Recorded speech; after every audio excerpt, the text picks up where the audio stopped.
The Children of Húrin, written by J.R.R. Tolkien.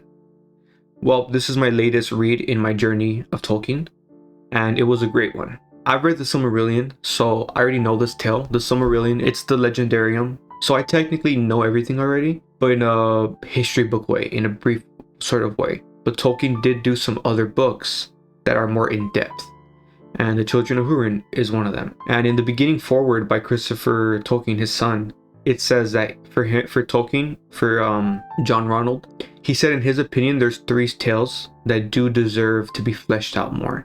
It's The Children of Húrin, The Fall of Gondolin, and Beren and the Luthien.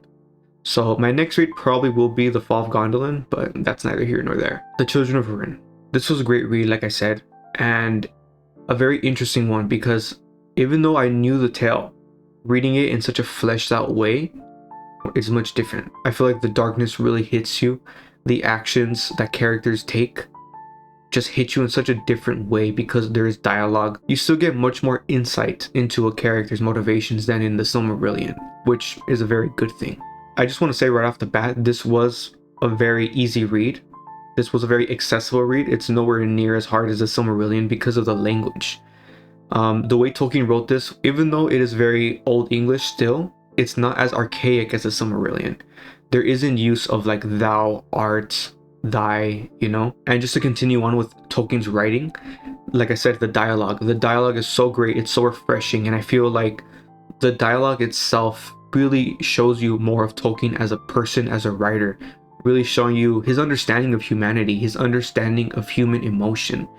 And I just really love that. That really comes through in this story. The way he would just write a couple of lines of how someone is feeling, and then the dialogue will support that, will inform that. And there's just simple lines, like I said, like this line, a description of Morwen, Turin's mother, who is a very cold woman, a very cold, calculated, stern woman. He humanizes her by saying her heart still cheated her with hope unadmitted. And again, very simple. So sorry, I'm editing the video right now and I just realized that I didn't really explain myself. So I love that text of Morwen because I feel like it says so much for her character and it adds subtext, and I feel like so many times Tolkien does do this. So I know this is a very short and it kind of seems like whatever's, but I feel like he does this so many times where he'll add a line that makes you approach a conversation differently now because of what this line says about this person's thoughts or feelings. And someone like Morwen, she doesn't seem like she's hoping at all. She's like so negative or so realistic and doesn't allow herself to feel certain types of things. So a line like that kind of just says so much. I'm not going to get into the synopsis of the story. It's just so much. It's tied into a larger story. It's tied into a larger war that's going on. But essentially, Húrin is the head of a family. He's a lord. He's a very beloved warrior. He's a good man. All that. And essentially, he goes to battle. He gets captured by Morgoth, the first Dark Lord. And while he is there, he's getting tortured. Morgoth wants specific information from Húrin. And Húrin he's a stout, steadfast man, and he is just like, I don't care what you do to me, I am not speaking. So Morgoth is kind of like, basically like, I have time, I don't care, you're a man, your years are limited. And he's kind of like, I'll die. And he's like, oh, I'll make sure you're begging for death. So essentially Morgoth is gonna put a curse over his family. And this whole story is a tragedy. So I think this story walks a very fine line of mythic curse and also just human nature, the folly of men. There's elves in this story, but this entire story follows men. It follows a family. Like I said, it's a tragedy, and I think the major theme of this story is not listening to wisdom, not listening to counsel. And I'm going to read a line right now that I think perfectly captures our feeling as an audience, because this line comes from a character who's not a main character, but this character has been involved almost throughout the entire story. They've been like on the sidelines.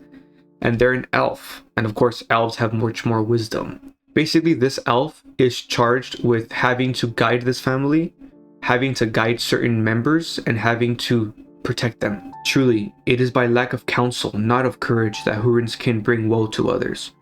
Even so with Turin, yet not so with his fathers. But now they are all fey, and I like it not.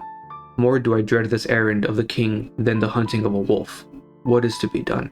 And I love that quote from Babylon, because I mean, dude, I get it. Like, I feel like when he said that, I was just like, dude, like, I feel for you, because he is a very logical, good, wise character. And every time he speaks, I'm just like, yes, like, you're saying exactly what I'm thinking right now. And when he said that too, I was like, oh my god, I know, dude. Like, this, everything that's happening right now, there is a curse over this family. There is a shadow, as they say in the lore. But it's also like, man, the folly of men. Like, you are not listening to counsel. And I think that's a major theme in the story. So many times, elves offer counsel. It is not wise. Do not do this. And at the end of the day, they're just kind of like, I'm going to do what I want. And a big part of that's pride. And they get that from their mother, Morwen. And Morwen's an interesting character. I liked her in the beginning. I mean, I like her. I guess I like the whole family. You can't help but empathize with them because they're like the cause of their own doom. But for sure, her kids as well, they all got her pride. And that sucks for them. Now, the darkness. So this story is not quite like Game of Thrones, because Game of Thrones, the reason why the story is so dark is because the world is just so bad. The world is just so corrupt, and essentially being a good person in that world is like a death sentence. So that's not what's happening here. Like I said, this is like a curse. This is a tragedy. This is like a Shakespearean family tragedy. But this story is like Game of Thrones because there is mature themes. There are mature things that happen in this story, like incest. And I do remember it referenced in the Silmarillion, but like reading it in this story kind of hits differently. And there's incest and you're not rooting for it, like in House of the Dragon. It's like much more like Game of Thrones, where you're like, oh no, this is twisted. This is not supposed to be happening. So there's incest in this story. There's suicide in this story. There's a couple of suicides that are very tragic. There's sexual assault. And there's, I would say, implied sexual assault. It doesn't outright say it happens. There's like a line where it says that these Easterlings forcefully take a woman to be wife.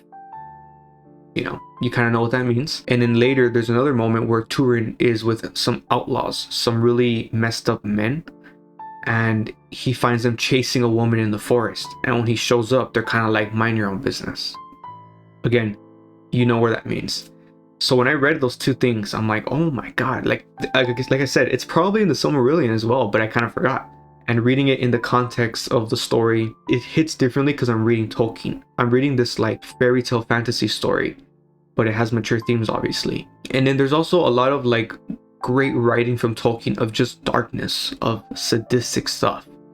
Like there's a moment where Turin is taking revenge on someone who has it coming, but still it's crazy. He wants to really humiliate this guy, and he has him stripped naked and he chases him down the forest with a sword. And it's just like, damn, that's crazy, that's twisted, that's barbaric. And then the Dark Lord of Morgoth and the great dragon Glaurung, which I love the way Tolkien writes Glaurung because it's so sadistic. And so many times this happened in the Silmarillion, I remember, where I was just like, man, the way Tolkien writes darkness is really, really good. Tolkien writes light and the love for divinity, the love for nature. He writes all that so beautifully, but he writes darkness also very well in a very specific sadistic way, where it's not just like cold, where it's just like, I don't care. It's more like, I do care and I really want you to suffer, and I'm gonna take great pleasure in watching you suffer. And it's chilling to read, it really is. And it just goes to show you Tolkien, his understanding of all aspects of human nature. And it's just so powerful to read something like this. But yeah, that's pretty much all I guess I'll say for this story. This was a great read, like I said. It's only about 220 pages or so. Like 5 times longer than the original tale in the Silmarillion. But yeah, if you like this, check out my playlist on books and check out my playlist on my Tolkien journey thus far. And let me know in the comments, obviously, your thoughts on my review. But just also let me know your overall thoughts on Tolkien, your favorite book from his expanded universe, I guess you could call it, from his Legendarium, and any suggestions you have for me as someone who is just starting out. Thanks for watching.